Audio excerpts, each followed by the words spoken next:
नमस्कार टेस्टी कुक्से सबाइके स्वागत। আমরা আজকে বানাবো মটন বিরিয়ানি। এই জন্য মটন নিয়েছি। আমার ছেলের বায়না বড় বড় মটনের পিস দিয়ে বিরিয়ানি খাবে। এই জন্য এখানে 170 কি 80 গ্রাম ওজনের মটন কেটে নিয়ে আসা হয়েছে। আর এখানে কেটে রেখেছি পেঁয়াজ, এটা বেরেস্তা বানাবো। আলু, দুটো মাঝারি সাইজের পেঁয়াজ, 10-12টা কাঁচা লঙ্কা, 1 ইঞ্চি আদা আর একটা রসুন। আর লাগবে আমাদের খোয়া ক্ষীর, মিঠা আতর, গোলাপ জল, কেওড়া জল, বিরিয়ানি মশলা। এটা বাজার থেকে কিনেছি, আমি বাড়িতে বানাইনি। আর লাগবে দুধ, আর লাগবে হলুদ, স্বাদ মতো লবণ, আর লাগবে আমি ব্যবহার করেছি ফরচুনের বিরিয়ানি রাইস। আপনারা যে কোনো বিরিয়ানি রাইস ব্যবহার করতে পারেন। আর একটা কথা হচ্ছে, আমি কিন্তু দেখুন চালটা জলে ভিজিয়ে রাখিনি। চালটা ভিজিয়ে রাখলে কি হয়, রাইসটা নরম হয়ে যায় আর ভেঙে যায়। আমি জল দিয়ে জলটা 4-5 বার পাল্টে পাল্টে ধুয়ে আমি 10 থেকে 15 মিনিট এমনি রেখে দিয়েছিলাম। তো এগুলো সব রেডি করে নিয়ে ফিরে আসছি। আমাদের বেরেস্তাটা ভাজা হয়ে গেছে, দেখুন একদম ঝরঝরে। এবার আমরা মটনটা রান্না করব।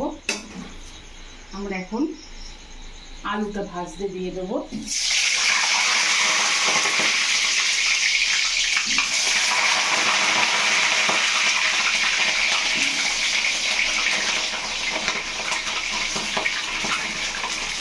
অনেকেই আছে চিকেন বা মটন বিরিয়ানি করার সময় চিকেন আর মটনটা সেদ্ধ করে নেয়, কিন্তু একবার আমার প্রসেসে করে দেখবেন। নর্মালি যেরকম মটন রান্না করা হয় ওইভাবে কষিয়ে একবার করে দেখবেন, স্বাদটা অনেকটা ভালো হয়। আর এদিকে রাইসের জন্য জল বসানো হয়েছে, জল গরম হয়ে গেছে। জলের মধ্যে এখন আমি 5-6টা তেজপাতা, দারচিনি, 6-7টা লবঙ্গ আর 6-7টা মতন এলাচ দিয়ে দেবো। আর দেব সাদা তেল, দেব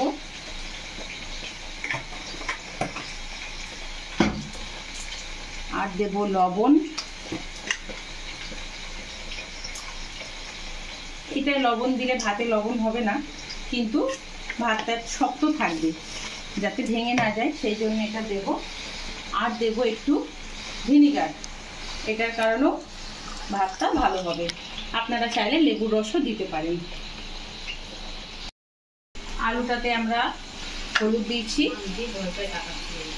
আর লবণ দিয়ে আলুটা একটু ভাজা ভাজা করে নিয়েছি। আমাদের মশলাটাও পেস্ট করা হয়ে গেছে। এবার এই বাটা মশলাটা আমরা এর মধ্যে দিয়ে দেবো।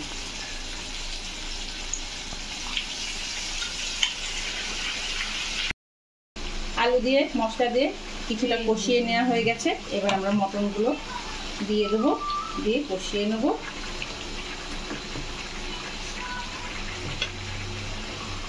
আমার মটনের পিসগুলো যেহেতু অনেক বড় বড়, এই জন্য আমি এগুলোকে কষিয়ে নিয়ে প্রেসার কুকারে সিটি দেবো।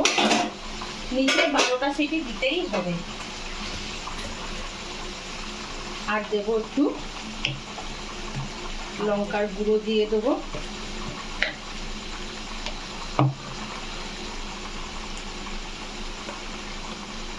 আপনারা আপনাদের স্বাদ মতন নুন ঝাল দেবেন।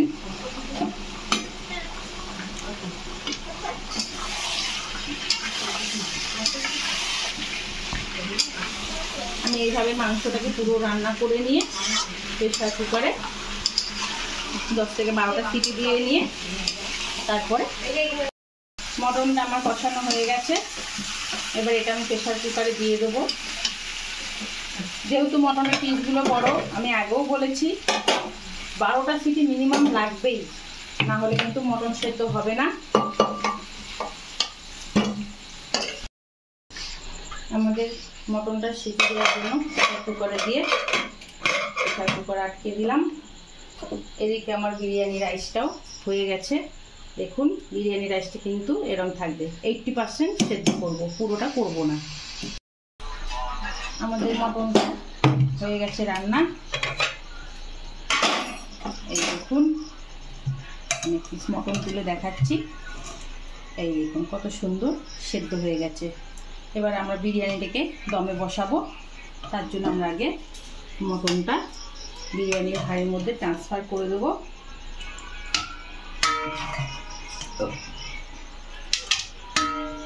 আমি আলুগুলোকে আগেই সেদ্ধ করে বের করে রেখে দিয়েছিলাম, না হলে পরে আলুগুলো গলে যাবে, সেই জন্য আমার আলাদা করে তুলে রাখা আছে।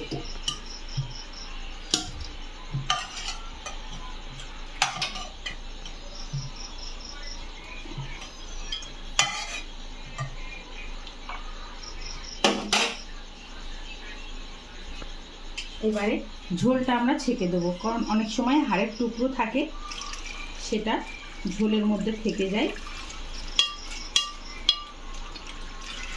দেখুন গ্রেভিটা কিন্তু আমি সবটাই দিয়ে দিয়েছি। আমি কিন্তু কোনো রকমভাবে মটনটা সেদ্ধ করে নিইনি, আমি একদম যেমন নর্মালি মটন করে ওইভাবেই কিন্তু মটনটা রান্না করে নিয়েছি।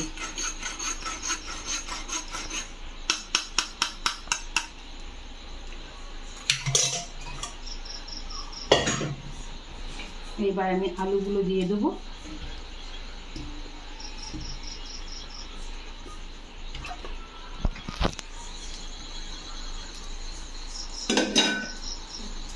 এবার আমি একে একে সব মশলাগুলো দেব।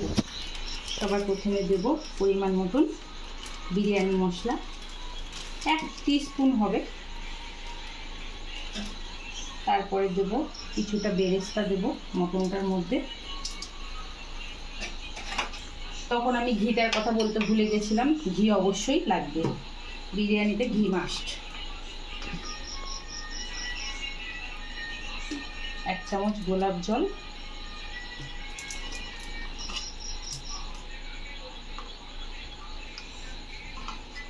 1 চামচ কেওড়া জল,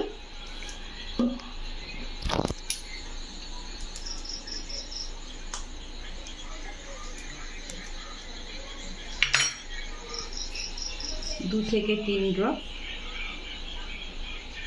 মিঠা আতর, আর এখানে একটু দেবো খোয়া ক্ষীর। এবার এর উপর দিয়ে আমরা রাইসটা দিয়ে দেবো। দেখুন রাইসটাও কিন্তু আমার দেখুন পুরো গলে যায়নি, 80% সেদ্ধ হয়েছে, কারণ বাকিটা আমি দমে করব।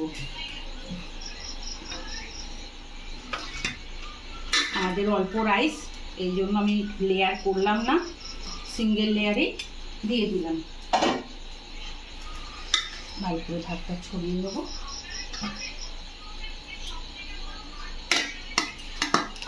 দেখুন লেবু, ভিনেগার আর লবণ দেওয়ার জন্য ভাতটা কত সুন্দর ঝরঝরে হয়েছে।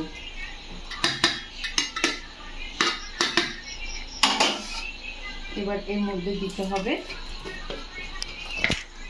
পরিমাণ মতন লবণ। আমি হাত দিয়ে দিলাম, কারণ হাত দিয়ে দিলে মাপটা আমি ভালো বুঝতে পারি। আর দেবো আবার বিরিয়ানি মশলা দেবো, এখানে 1 টিস্পুন মতোই দেবো, বেশি লাগবে না।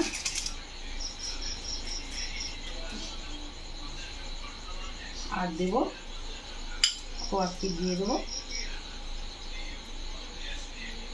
খোয়া ক্ষীর আপনারা চাইলে দিতেও পারেন, নাও দিতে পারেন। এবার দেবো বেরেস্তাটা দিয়ে দেবো।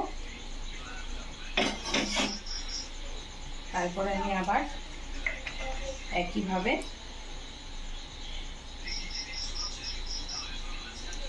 গোলাপ জল, কেওড়া জল, আবারও মিঠা আতর,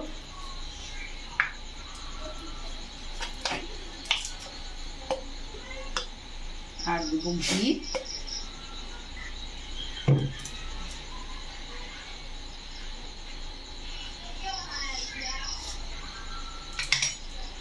আর সব শেষে দেব দুধটা।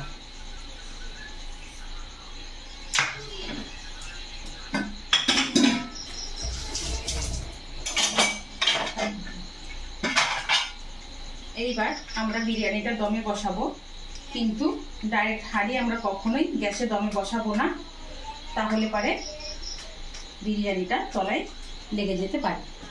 এবার আমরা বিরিয়ানিটা দমে বসাবো, তার জন্য সবার আগে গ্যাস জ্বালবো। আমরা কখনোই ডাইরেক্ট বিরিয়ানি হাঁড়িটা গ্যাসের উপর বসাবো না দমে, তাহলে তলায় বিরিয়ানিটা লেগে যেতে পারে। এর জন্য আমরা একটা চাটু বা তাওয়া নেব, তার উপরে আমরা দমে বসাবো। চাটুটা গরম হবে।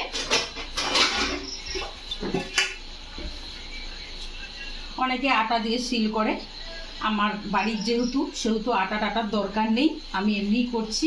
আমি এর উপর নোড়াটা চাপা দিয়ে দেবো, তাহলেই হবে। আর আমি এটা 20 মিনিটের জন্য দমে বসাবো, 10 মিনিট হাই ফ্লেমে আর 10 মিনিট লো ফ্লেমে। তারপরে দেখবো কেমন হলো বিরিয়ানিটা। বিরিয়ানিটা হয়ে গেছে, দমের থেকে নামিয়ে নেব। এই যে সুন্দর বিরিয়ানি রেডি হয়ে গেছে সার্ভ করার জন্য। এবার আমি বিরিয়ানিটা সার্ভ করে দেবো। বিরিয়ানি রেডি, সার্ভ করে দিলাম বিরিয়ানি। আপনারা এইভাবে বানিয়ে খেয়ে দেখবেন বিরিয়ানি, তারপর আমাকে কমেন্ট করে জানাবেন কেমন হয়েছে।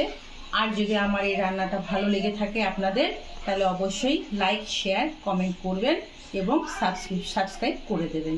ধন্যবাদ।